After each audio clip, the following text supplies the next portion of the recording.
Most people think wealth is about money. It is not. Money is the scoreboard, psychology is the game. If you look around, about 90% of people work hard, earn, spend, stress, repeat. Some do well for a while, some struggle, but most stay on a treadmill. They trade time for money, they upgrade their lifestyle every time their income rises. They worry about bills even when they earn more than they once dreamed of. Then there is the other 10%, they are not all geniuses. They are not all lucky, but they think differently about money. That difference compounds. This is the 90% wealth psychology trap, and if you do not see it clearly, you will stay inside it. The trap. Earn more, spend more, stay the same. The first part of the trap is simple. You get a raise, you upgrade your apartment, you finance a better car. You start eating out more, your fixed costs quietly expand to match your new income. You feel richer, but you are not freer. Now your lifestyle requires the higher income, losing the job feels terrifying. Taking a risk feels irresponsible, starting a business feels reckless, so you protect your paycheck at all costs. This is not a math problem, it is a comfort problem. Most people optimize for comfort today instead of freedom tomorrow. The 10% do the opposite. When they earn more, they increase their assets before they increase their lifestyle. They buy income-producing things, they buy time, they build options. The 90% buy signals, the 10% buy leverage. The trap. Looking rich instead of being rich. There is a difference between visible wealth and invisible wealth. Visible wealth is the car, the watch, the vacation photos. Invisible wealth is the investment account, the business equity, the rental property, the skills that raise your earning power. Visible wealth gets attention, invisible wealth builds freedom. The 90% are influenced by what they see every day. Social media feeds, neighbors, coworkers. They compare outwardly, they spend to signal progress. The 10% compare inwardly, they track net worth. Cash flow, skills, they measure progress in numbers that do not show up in photos.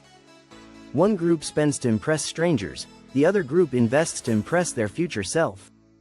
If you want to join the 10%, start valuing what cannot be seen. The trap. Fear of missing out. FOMO is expensive. It pushes people into bad investments, overpriced homes, trendy businesses, and risky markets at the worst possible time.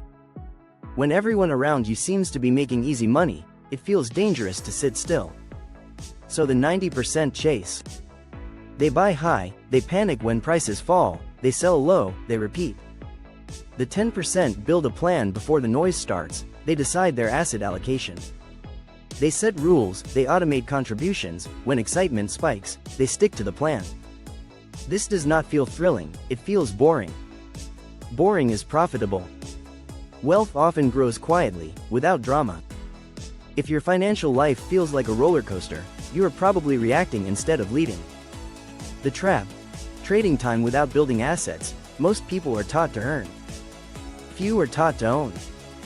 A job is important, it teaches skills, it provides income. But if all of your money comes from hours worked, you are one illness, one layoff, or one burnout away from zero. The 90% focus on getting better jobs. The 10% focus on acquiring assets. Assets can be businesses, index funds, rental properties, intellectual property, or even a high-value skill that gives you pricing power. The key is this. Assets earn even when you are not working. At first, the difference seems small, you invest a few hundred a month. You build a small side project, it barely moves the needle. Then time compounds it. 10 years later, the person who consistently bought assets has options. The person who only upgraded their lifestyle has obligations. Options create freedom, obligations create pressure. The trap.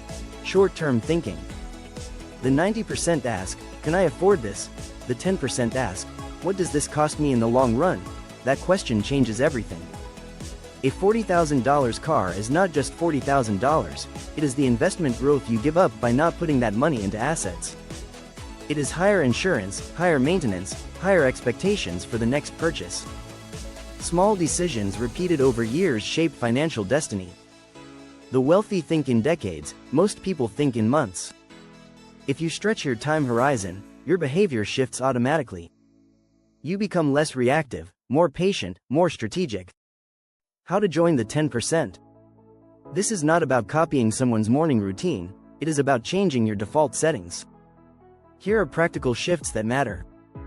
1. Separate income from wealth. Your salary is not your wealth. Wealth is what you own minus what you owe. Start tracking net worth quarterly, not daily, not obsessively. Just consistently. When you see the number move up because of investments rather than income alone, your mindset shifts. 2. Increase the gap. Wealth is built in the gap between what you earn and what you spend. Instead of asking how to earn more so you can spend more, ask how to earn more so you can invest more. If you get a raise, commit to investing at least half of it before your lifestyle adjusts.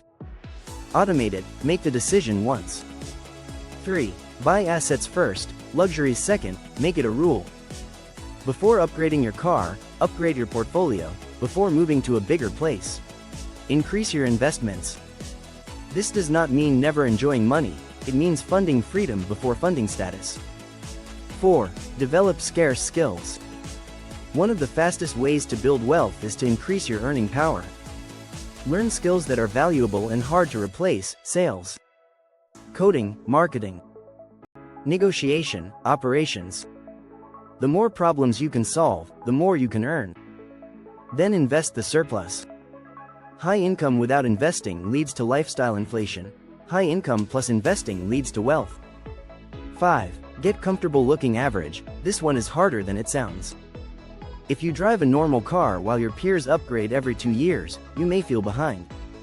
If you skip a luxury vacation to fund an investment, you may feel left out. That discomfort is temporary. Financial freedom lasts much longer than the approval of others.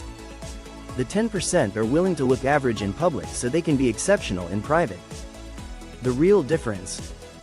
The biggest gap between the 90% and the 10% is not intelligence. It is delayed gratification. It is the ability to say no today so you can say yes later.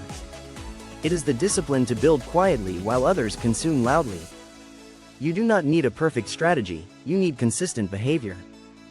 Invest regularly, avoid unnecessary debt, improve your skills, think long-term, ignore noise. If you repeat those actions for years, you will not look like the 90%. You will think differently, act differently, and eventually, you will live differently. The trap is psychological, so is the escape. Choose which side you want to compound. If this video got you thinking differently about money, that's the goal. The 90% wealth psychology trap is subtle. It doesn't look dangerous, it looks normal. But normal thinking creates normal results.